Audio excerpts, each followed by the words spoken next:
On December 19th, NIS America dropped a bombshell on Trails fans. Not only do we know the release date for Trails into Reverie, we also get a story trailer for the game. I guess you could call this video Trails into Trailers. I'm terrible. Before I get down into breaking down the trailer and giving my thoughts, we need to state this. I have been keeping as close to blackout conditions as possible on this game's story, so please do not spoil it for myself or others in the comments section. Your courtesy is respected. I can't really say too much about the first 15 seconds or so of the trailer because it's a logo and some quick cuts that don't give you any context as to the broader picture of what's happening within the game. Basically, we see a knocked out Lloyd and Kia shouting his name. However, after this point, with Rufus calling Reen the model of a hero, and to get off the stage really calls out that this is indeed Reen's proper swan song as the lead protagonist in this series. Around the 27-second mark, we get a good look at the game's logo art, and I have to say it's really reminiscent of Squaresoft titles of the late 90s. I quite like it. It works. For the next few seconds, we get establishing shots of the Crossbell side of the story, and it looks nice, though I did notice Tio's voice seems a bit different from what she had in Trails of Cold Steel 3 and 4. It could be because the voice actress is finally given some leeway to show emotions, or it could be they changed to a different one. Not sure. We'll just have to wait and see. After this, a quick cut from Crossbell across the Erebonian Empire establishes that we'll be spending at least a short amount of time in Nord. This is a great thing, as the Nord Highlands are some of the most memorable moments from the Cold Steel arc in general, and it's nice to see them rendered with the graphical fidelity of Cold Steel 3 and 4, instead of the merely serviceable graphics we had for the first two Cold Steel games. The next cut we see is a jump to Crow interacting with C. For those who don't know or don't remember, C was the nomenclature Crow chose when acting as the leader of the Imperial Liberation Front in the first game of the Erebonia arc. This is certainly something intriguing for fans to puzzle out.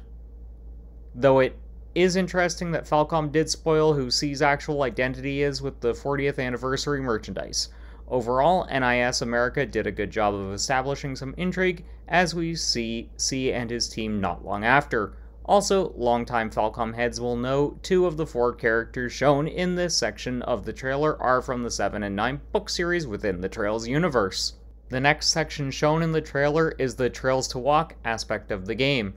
We know from players in Japan who have played this game that this is where the core narrative of the story plays out, and you can select between Lloyd's path, Reen's path, and C's path, almost at will. You can also utilize the True Reverie corridor to recruit new characters to your party, which, while not entirely the same, does borrow some gameplay elements from Sky 3rd Chapter, which used procedurally generated dungeons and was more of a dungeon crawler than anything else, gameplay-wise.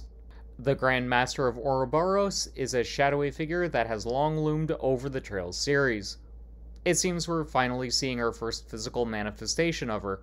However, I might be crazy, but the voiceover, which starts around the 1 minute 35 mark, sounds similar to Erica Lindbeck, who voices Vita Clotilde from Cold Steel 1 through 4. Maybe this line is spoken from Vita, or Erica could potentially be pulling double duty. I could be wrong, of course, but I thought it was noteworthy. Also, for those curious, the Grandmaster does appear in the Reverie box art, so the character being part of the key art is also noteworthy. The next big cut comes around the minute 40 mark and features Lloyd's team assaulting Orcus Tower in Crossbell. It really shows how far Falcom have come in terms of cinematics just seeing this segment alone. And then the very next segments show Reen and Kurt in a fight against a swordsman in red and gray. The next cut goes to Noelle Seeker on her motorcycle, rescuing Lloyd and crew. This reminds me of an 80s action flick. It looks flashy as hell and has me excited to play as Noelle in a 3D Trails game. We get a few more cuts of C's team next, and some lines that indicate Lapis, the Lolly character's possible origins. However, without context, I can't really elaborate on this point. Next up, we see a few flash cuts between C's party and Crossbell, fan favorite Rishia Mao delivering some lines, and then we get a cut to Reen. One thing I found noteworthy was the flash in Reen's one eye, which is similar to a certain event one of Reen's students goes through in Cold Steel 3's climax. I'm avoiding what it is because my editor has yet to reach that stage of the game. Get on it, man! Don't you worry about a thing, Colin, okay? I will get on this after I get through Ys 9, okay? All I gotta do is get through these 9, and then I can start worrying about trails. I'm gonna go through Sky, then the Crossbell games, then go through the Cold Steel games. I'll get there eventually. Next up, we see Reen in a Panzer Soldat that's similar to an Ashen Knight he used to pilot. That's interesting considering Japanese players noted this game wraps up some aspects of the Divine Knights not covered in Cold Steel 4. One more flash cut and then we're at the end of the trailer. We then get the official release date for Trails into Reverie, which is July 7th, just in time for my birthday.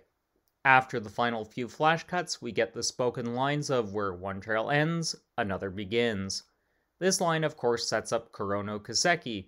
We know that Reverie is, in fact, the final chapter in the Crossbell and Erebonian arcs. There are still some unanswered questions, and this game should answer most of them. Overall, I'm really bloody excited for this game. It's actually one of my Game of the Year candidates for 2023. I'm super excited because it shows Falcom firing on all cylinders, and it wraps up the storylines for one of my all-time favorite video game characters. But what are your thoughts? Comment below. Also, if you liked this video, my video on why 2023 is the year of Falcom will be popping up on screen now. Also, don't forget to like and subscribe. Until next time, keep blazing that trail.